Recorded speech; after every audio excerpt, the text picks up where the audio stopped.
श्री गणेशदत्त गुरुभ्यो नमः। शोषणं भवसिन्धोश्च ज्ञापनं सारसम्पदः गुरोः पादोदकं सम्यक तस्मै श्री गुरुवे नमः। परमपूज्य सद्गुरू श्री रामकृष्ण क्षीरसागर स्वामींना वंदन करून संघटित सत्संग मंडळांच्या या गुरुकार्यातील मोहिमेमधल्या 2130व्या भागाचं मी पठण करीत आहे। आज फाल्गुन शुद्ध षष्ठी व सप्तमी, सोमवार दिनांक 23 फेब्रुवारी 2026। गुरुवाणी पुष्प 17 या ग्रंथातील अध्याय 10 स्त्रीचे समाजातील स्थान या विषयावर परमपूज्य सद्गुरू श्री रामकृष्ण क्षीरसागर स्वामी आपल्या प्रासादिक वाणीतून आशीर्वाद देताना पुढे म्हणतात, स्त्रियांमध्ये उपजतच संयम असतो, त्यागाची भावना असते।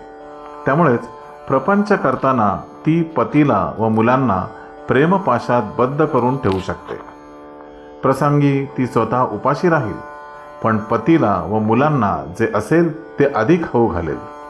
मोठ्या ऋषींच्या तपश्चर्या त्यांच्या पत्नींच्या सहकार्यामुळेच पूर्ण झाल्या आहेत। ऋषीमुनी हे द्रष्टे पुरुष होते, त्यांनी केलेल्या परंपरा अगदी योग्य आहेत।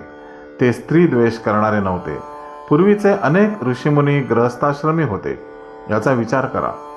त्यांच्या तपश्चर्येच्या पूर्णत्वाला ऋषीपत्नीचा संयम, निश्चय व ज्ञान कारणीभूत होते। मोठ्या मोठ्या चक्रवर्ती राजांची व्रते पूर्णत्वाला नेण्यास त्यांच्या धर्मपत्नींची साथ होती।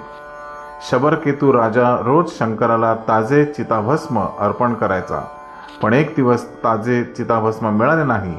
आता व्रत खंडित होणार अशी त्याला काळजी वाटली, पण त्याच्या राणीने स्वतःच्या देहाचा त्याग करून राजाच्या व्रताचे अखंडत्व राखले। दुसरीकडे श्रीयाळ राजाने अतिथीला इच्छा भोजन देण्याचे व्रत केले। राणी चांगुणीच्या मातृत्वाच्या महान त्यागातून त्यांचे व्रत पूर्ण झाले। एवढंच नाही तर राजाला बरोबर जेवायला बसायला शंकराने आज्ञा केली, तेव्हा यजमान धर्म सांभाळण्याचे धैर्य तिने त्यांना देताना सांगितले की हा सूत 9 महिने उदरात ठेवला तो तुम्हाला 4 प्रहर उदरात ठेवणे जड नाही, सूत पोटात घाला। असा सल्ला पतीला देण्यासाठी फार मोठे धैर्य लागते। स्त्रियांच्या ठाई ते वेळ प्रसंगी दिसून येते। धर्मकार्याच्या वेळी स्त्री अतिशय संयमी, त्यागी आणि जाणकार असू शकते। याची अनेक उदाहरणे आहेत। त्यांच्या या गुणांमुळे स्त्रिया उत्तम सल्लागार असू शकतात। शिवाजी महाराजांच्या चरित्रात हे दिसून येते। या भारतभूमीत गार्गी, मैत्रेयी यांच्यासारख्या अत्यंत विद्वान तपस्विनी स्त्रिया होऊन गेल्या। अनेक राजांच्या राण्यांनी त्यांच्या राजांच्या पराक्रमाला आपल्या निष्ठेची, पातिव्रत्याची साथ दिली। त्यामुळेच राजधर्म व्यवस्थित पार पडले। राजवैभवात राहूनही अनासक्त राहणाऱ्या जनकाला त्याच्या सुनयनासारख्या पत्नीची जीवनात साथ होती, हे विसरून चालणार नाही। शिवाजी महाराज जेव्हा समर्थ रामदासांच्या दर्शनाला गेले, तेव्हा समर्थ रामदासांनी त्यांना आशीर्वाद दिला व प्रसाद म्हणून माती, खडे आणि घोड्याची लीद दिली। शिवाजी महाराजांसाठी हे अगम्य होते। त्यांचे मन खट्टू झाले तरी पण जिजाऊ माँसाहेबांना हे दाखवावे म्हणून ते जिजाऊ आईसाहेबांना भेटायला गेले व थोड्याशा खट्टू मनाने त्यांनी तो प्रसाद आऊसाहेबांना दाखवला। आऊसाहेब प्रसन्न हसल्या आणि म्हणाल्या, राजे, तुम्हाला याचा अर्थ कळला नाही का? हा फार मोठा आशीर्वाद आहे। खडे याचा अर्थ आपल्याकडे गडकोट किल्ले येतील, घोड्याची लीद म्हणजे आपल्याकडे घोडदळ असेल व माती म्हणजे तू भूपती होशील। किती हुशार माता होती ती। स्त्रीमुळे पुरुषाला श्रेष्ठत्व प्राप्त होते। स्त्रीमुळे पुरुषाला आणि पुरुषामुळे स्त्रीला सामाजिक प्रतिष्ठा प्राप्त होते, वेगळे स्थान प्राप्त होते। त्यामुळे स्त्री पुरुषांच्या नात्यात श्रेष्ठ कनिष्ठ असे काहीच नसते। पृथ्वी आणि सूर्य, समुद्र आणि चंद्र यांच्यात जे नाते आहे तेच स्त्री पुरुषात आहे। सूर्य प्रकाशमान झाला की वसुंधरा त्याच्या तेजाने तेजोमय होते। तिच्या प्रसन्नतेने वातावरणात उत्साह वाढतो। पृथ्वीच्या गर्भातून नाना फळे, फुले, अन्नधान्ये, खनिजे रत्ने निर्माण होतात. त्यातून सृष्टीचे भरण पोषण होते.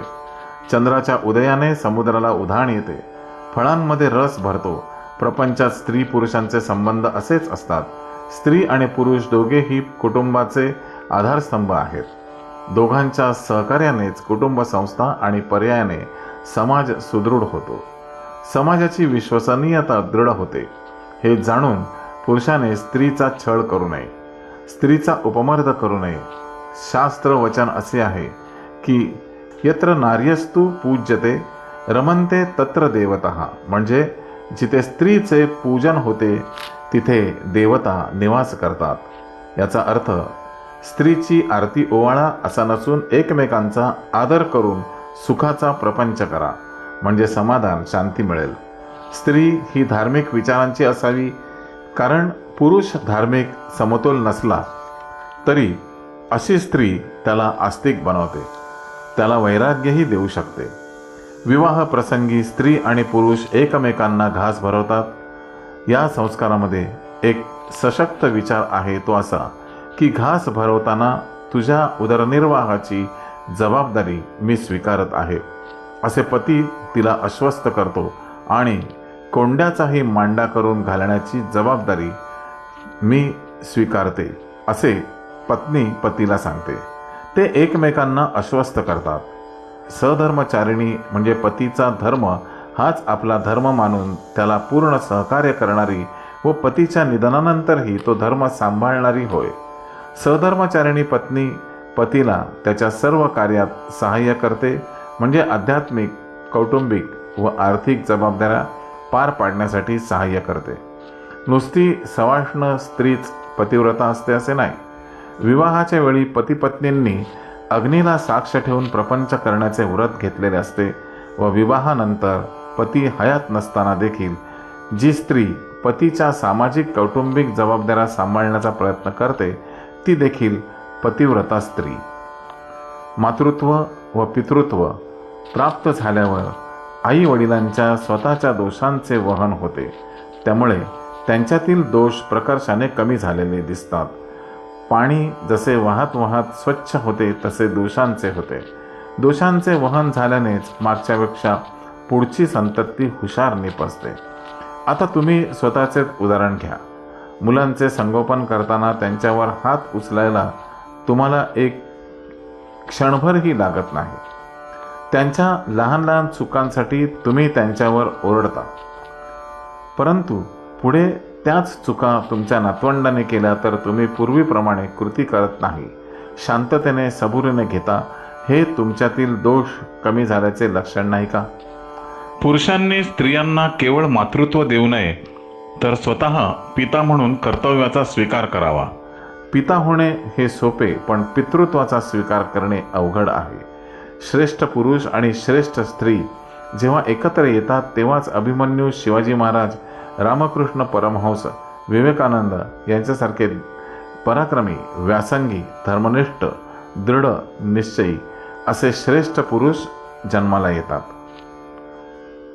श्री गुरुदेव दत्त. गुरुबंधू आणि भगिनींनो, आजचे हे आशीर्वाद पठण परमपूज्य सद्गुरूंच्या चरणी सादर अर्पण. या आशीर्वादाच्या पुढील भागासाठी पुन्हा भेटूया उद्या सकाळी 6 वाजता. श्री गुरुदेव दत्त.